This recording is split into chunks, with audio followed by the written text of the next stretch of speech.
शहजाद साहब, ख्वाजा साहब ये कह रहे हैं कि तैयारों के इतने ऑर्डर्स मिल रहे हैं मई 25 के बाद से, अगर ये सब मुकम्मल हो गए तो 6 माह बाद IMF की ज़रूरत नहीं रहेगी, यानी कि हमारा तो एक मुआहिदा भी है। ये आपके ख्याल में वाकई इतनी तेजी से बरामदात होंगी, इतना ज़र मुबादला आएगा कि ज़रूरत नहीं रहेगी? ये कोई खफगी है ख्वाजा साहब को IMF से? उन्होंने तो सहारा दिया था।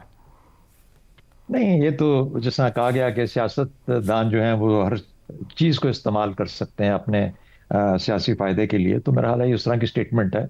असल में ख्वाजा आसिफ साहब को ये भी मालूम है और वो ज़रूर जानते हैं क्योंकि वज़ीर दिफा हैं कि जब आपने प्रोडक्शन करनी होती है तो उसके लिए पहले आपको वहाँ पे कोई इनपुट्स करनी पड़ती हैं। इनपुट का मतलब होता है कि आपको मैन पावर चाहिए, आपको जिग्स चाहिए, आपको वो तमाम स्टील वगैरह और बाकी चीज़ें चाहिए जिससे कि आप, और फिर इंजन्स वगैरह और 100 चीज़ें होती हैं जहाज़ों के अंदर, तो फाइटर जहाज़ों के अंदर तो बेशुमार चीज़ें होती हैं। उसके अलावा सिमिलरली टैंक्स हों या कुछ और हमारे इक्विपमेंट है उसके अंदर भी जो जो उसके छोटे छोटे पुर्जे होते हैं उनको ही जमा करना एक बहुत बड़ा काम होता है। तो उस अपनी हदूद के अंदर रहते हुए पाकिस्तान एक खास मकदार में सिर्फ कुछ चीज़ें पैदा कर सकता है और फिर उसको अपनी ज़रूरियात को पहले देखता है। उसके बाद अगर कोई फाजिल हो जाए तो फिर उसके बाद उसको सोच सकता है कि ठीक है हम किसी को दे पाएंगे या दे सकते हैं या नहीं दे सकते।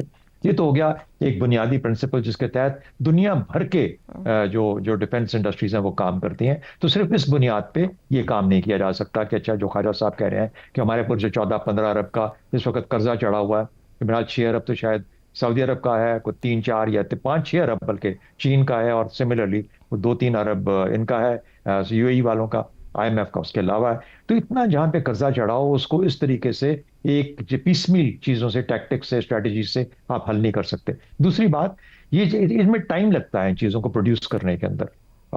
7 से 8 माह ये किसी जहाज को साल लग जाए। साल में मिसाल के तौर पर depending on the number of station आप 15-20 जहाज तैयार कर लेंगे, 25 कर लेंगे। अगर आप चीन को भी बीच में शामिल कर लें तो वो भी अपनी एफर्ट लगा दें अपनी साइड पे, तो कितने कर। तो कहने का मतलब है कि ये इतना आसान और इतना जल्दी करने वाला काम नहीं है। और जब आप चीन को लेके आएंगे तो चीन को भी तो पैसे देने पड़ेंगे कि आप हमारे जहाज तैयार करके दें। तो अब उन्होंने वो वैसे ही अपनी असेंबली लाइन शायद बंद कर दी होगी क्योंकि पाकिस्तान में तैयार हो रहे हैं। तो ये तमाम चीजें जब आप देखते हैं तो आप रियलाइज करते हैं कि नहीं, ये प्रैक्टिकल सोच नहीं है। ये तो हाँ, लोगों को एक उम्मीद दिलाई गई और इसमें कोई शक नहीं कि हमारे जो दिफाई मुआहदे हैं ये जरूर कुछ ना कुछ वापस लेके आएंगे। कम से कम हमारा दिफाई बजट जो है उसमें ही कुछ कटौती हो जाएगी और उसके अंदर से कम हो जाएगा। तो मेरे ख्याल में उसकी हद तक तो ये एक फिजिबल या एक अच्छी चीज लगती है। लेकिन क्या इससे हम IMF से जान छुड़ा पाएंगे या अपने तमाम कर्जे अदा कर पाएंगे, ये मुमकिन नजर नहीं आता।